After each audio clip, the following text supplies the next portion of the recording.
میں دل پہ جبر کروں گا اسے بھلا دوں گا، مروں گا خود بھی پر تجھ کو بھی کڑی سزا دوں۔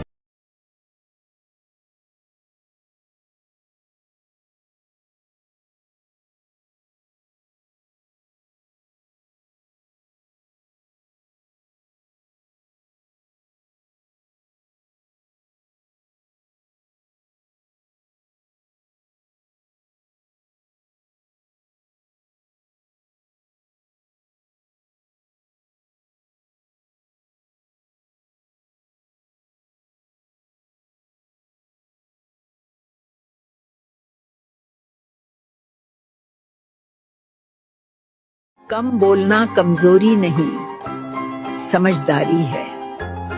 حضرت علی فرماتے ہیں جب عقل کم ہوتی ہے زبان زیادہ چلتی ہے۔ ہر بات کا جواب دینا ضروری نہیں، ہر الزام پر بولنا بھی ضروری نہیں۔ زندگی میں کب کیا مل جائے گا یہ کسی کو نہیں پتا، اس لیے امید کو ہمیشہ زندہ رکھیے۔ آپ کو بہت کچھ ایسا بھی ملے گا جو آپ نے سوچا بھی نہیں ہوگا۔ اسٹیشن جیسی ہو گئی ہے زندگی، یہاں لوگ تو بہت ہیں پر اپنا کوئی نہیں ہے۔ اگر کسی کو آپ کے پاس ہونے کی قدر نہیں ہے تو ان کو آپ کے دور ہونے کا مولیہ ضرور سمجھا دینا۔ دل اگر اداس ہو تو دنیا کی رونق بھی زہر لگتی ہے۔ تڑپنا کیا ہوتا ہے یہ اس انسان سے پوچھو جس کے پاس سب کچھ ہے پر صرف وہ نہیں ہے جس کی اسے سب سے زیادہ خواہش ہے۔ پرسن رہنا وہ دوائی ہے جو دنیا کے کسی بھی بازار میں نہیں ملتی، وہ صرف آپ کو اپنے اندر ہی ملتی ہے۔ اگر سفلتا پانی ہے تو باہر نکلو، دھکے کھاؤ، کچھ بھی کرو، لیکن گھر پر خالی مت بیٹھے رہو۔ ہمارے اپنے ہی ہمیں اتنا درد دیتے ہیں کہ غیروں کو بھی شرم آ جائے۔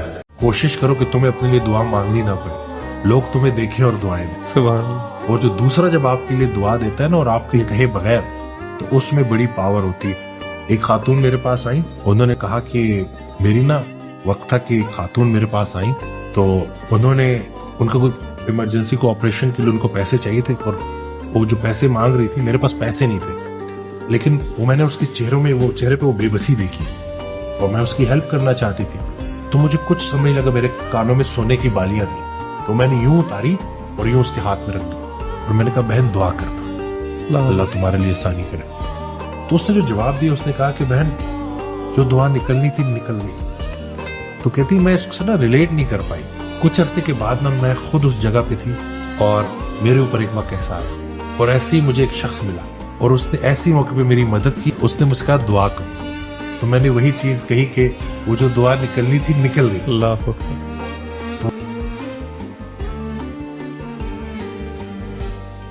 سمجھدار انسان وہی ہے نا جو زندگی میں گلے کو نہ لے کے آئے۔ جتنا گلہ بڑھتا ہے اتنا وسوسہ بڑھتا ہے، جتنا شکر بڑھتا ہے اتنا یقین بڑھتا ہے، اتنا ہی انسان روشنی میں رہتا ہے۔ تو آپ کو اگر نا کبھی دیکھنا ہو نا، قرآن پاک کی ایک آیت ہے کہ میں جسے چاہوں اندھیروں سے نکال کے نور میں روشنی میں داخل کر دوں، تو آپ دیکھا کریں کہ وہ شخص جب بھی آپ اس کے ساتھ بیٹھتی ہیں تو آپ کو گلہ زیادہ سنائی دے رہا ہے یا شکر زیادہ سنائی دے رہا ہے؟ اگر گلہ زیادہ سنائی دے رہا ہے تو ابھی تک وہ شخص اندھیرے میں ہے، اور اگر آپ کو شکر سنائی دے رہا ہے کہ یا اللہ تیرا شکر ہے اور اس شکر کے ذریعے آپ کا بھی ایمان قوی ہو رہا ہے، تو آپ سمجھ جائیں کہ اللہ تعالیٰ نے اس شخص کو اندھیرے سے نکال کے نور میں داخل کر دیا۔ تو اصل میں جو اندھیرے سے نکل کے نور میں داخل ہونا ہے وہ یہ ہے، اور جو پھر نکل آتے ہیں نا پھر وہ ماضی کے پچھتاوے کے بارے میں بار بار بات نہیں کرتے، مستقبل کے اندیشوں میں نہیں پڑے رہتے، وہ جس حال میں ہوتے ہیں خوشحال ہوتے ہیں، چاہے 5 مرلے کے گھر میں ہو چاہے 5 کنال کے گھر میں ہو، وہ اللہ سے راضی رہتا ہے۔ میرے پاس کسی کے لیے رونا نہیں ہے، کسی کے لیے گڑ گڑانا نہیں ہے، اور کسی کے اوپر آنکھ بند کر کے بھروسہ نہیں کرنا ہے۔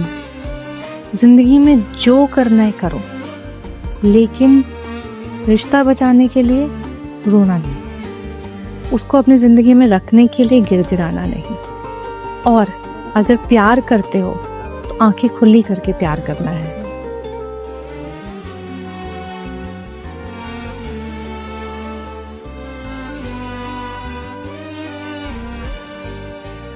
مرد کو درد ہوتا ہے، بس وہ جتاتا نہیں ہے، اور آدمی کو سمجھنے کے لیے بس اس کی آنکھوں کو پڑھنے کا طریقہ چاہیے۔